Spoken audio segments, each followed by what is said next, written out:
जय हिंद दोस्तों। 100 शब्द प्रतिमिनट डिक्टेशन स्टार्ट। भारत में वर्ष 1991 से कर सुधारों की जिस प्रक्रिया की शुरुआत हुई है, उसका उद्देश्य पूरे देश में वस्तुओं एवं सेवाओं पर एक समान कर प्रणाली को लागू करना है, जिससे करारोपण की प्रक्रिया को सहज व सरल बनाते हुए कर प्रणाली की जटिलता को कम किया जा सके। स्टॉप। इससे एक और जहां भारत में बेहतर प्रतिस्पर्धात्मक कारोबारी माहौल बनाने में सहूलियत होगी, वहीं दूसरी ओर इससे सरकार के राजस्व में तीव्र वृद्धि की भी संभावना है। Stop para. इस संदर्भ में अप्रत्यक्ष करों में सुधार की दिशा में वैट की अगली कड़ी के रूप में वस्तु एवं सेवा कर एक महत्वपूर्ण पड़ाव है। स्टॉप। वस्तु एवं सेवा कर वस्तुओं एवं सेवाओं पर लगाया जाने वाला एकीकृत अप्रत्यक्ष कर है, जिसमें केंद्रीय उत्पाद शुल्क, राज्य स्तरीय वैट, चुंगी, क्रय कर, विलासिता कर, मनोरंजन शुल्क, सेवा कर आदि शामिल हैं। Stop para. वस्तु एवं सेवा कर का आरोपण आपूर्ति एवं उपयोग के अंतिम चरण पर किया जाएगा। स्टॉप। यह कर मूल्यवर्धन के प्रत्येक स्तर पर अनिवार्य रूप से लगाया जाएगा। स्टॉप।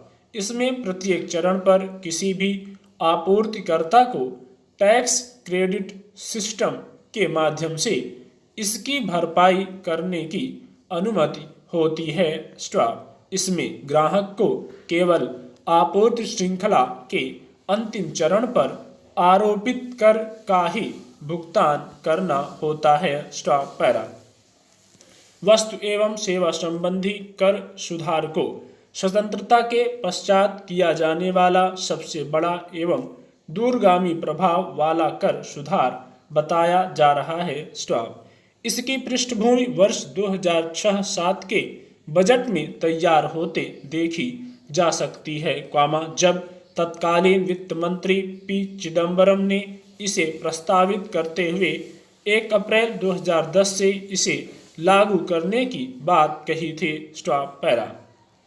अगस्त 2009 में 13वें वित्त आयोग के अध्यक्ष श्री विजय केलकर की अध्यक्षता में वस्तु एवं सेवा कर पर विचार विमर्श करने के लिए राष्ट्रीय सम्मेलन का आयोजन किया गया। स्टॉप। इस सभा में केलकर महोदय ने वस्तु एवं सेवा कर को लागू करने में केंद्र राज्य के मध्य सहयोग एवं तालमेल को अनिवार्य शर्त बताया तथा केंद्र सरकार को राज्यों की इस मुद्दे पर उत्पन्न चिंताओं के प्रति संवेदनशील रवैया अपनाने की भी सलाह दी। Stop para.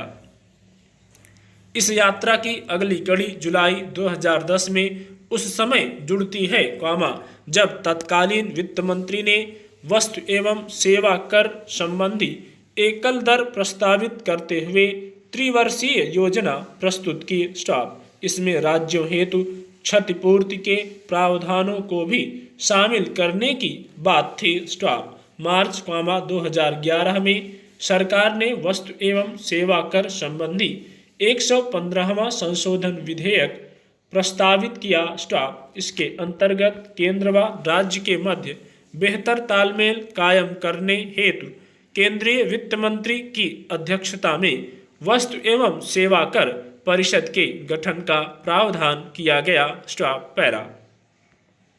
यह परिषद कर की दर, सीमा एवं कर घाटों के संबंध में निर्णय हेतु प्रतिबद्ध होगी। स्टॉप। इसके साथ ही इस विधेयक में वस्तु एवं सेवा कर विवाद निपटारा अधिकरण का प्रावधान भी किया गया, जो इस संबंध में उत्पन्न विवादों के निपटारे हेतु कार्य करेगी। स्टॉप।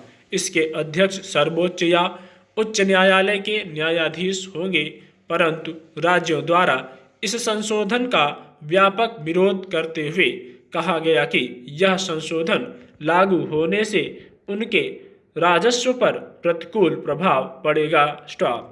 साथ ही यह उनकी वित्तीय स्वायत्तता को भी नकारात्मक रूप से प्रभावित करेगा। स्टॉप। वस्तु एवं सेवा कर परिषद में केंद्रीय नेतृत्व के फैसले के अभिभावी होने पर भी राज्यों ने आपत्ति दर्ज की। स्टॉप। परिणाम स्वरूप यह विधेयक पारित न हो सका। Stop para.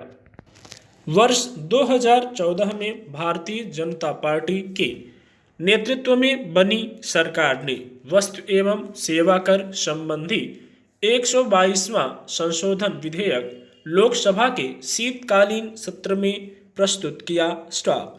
इस विधेयक में पूर्व में राज्यों द्वारा उठाई जा रही आपत्तियों के शमन का गंभीर प्रयास किया गया है। स्टॉप।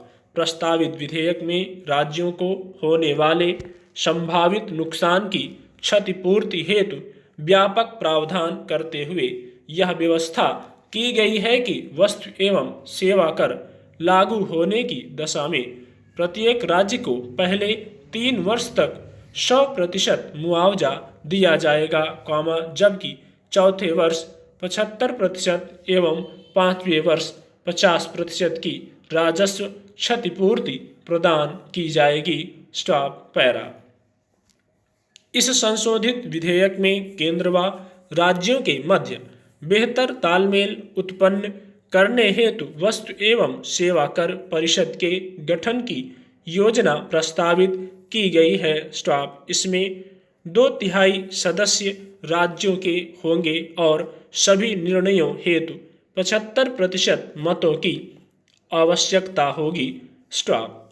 अल्कोहल, जो कि विवाद का एक महत्वपूर्ण मुद्दा बना हुआ था, इसे कर के दायरे से बाहर रखा गया है। स्टॉप। साथ ही पेट्रोल व डीजल जैसे पेट्रोलियम उत्पादों को कुछ समय के लिए इस कर प्रणाली से बाहर रखा गया है। स्टॉप।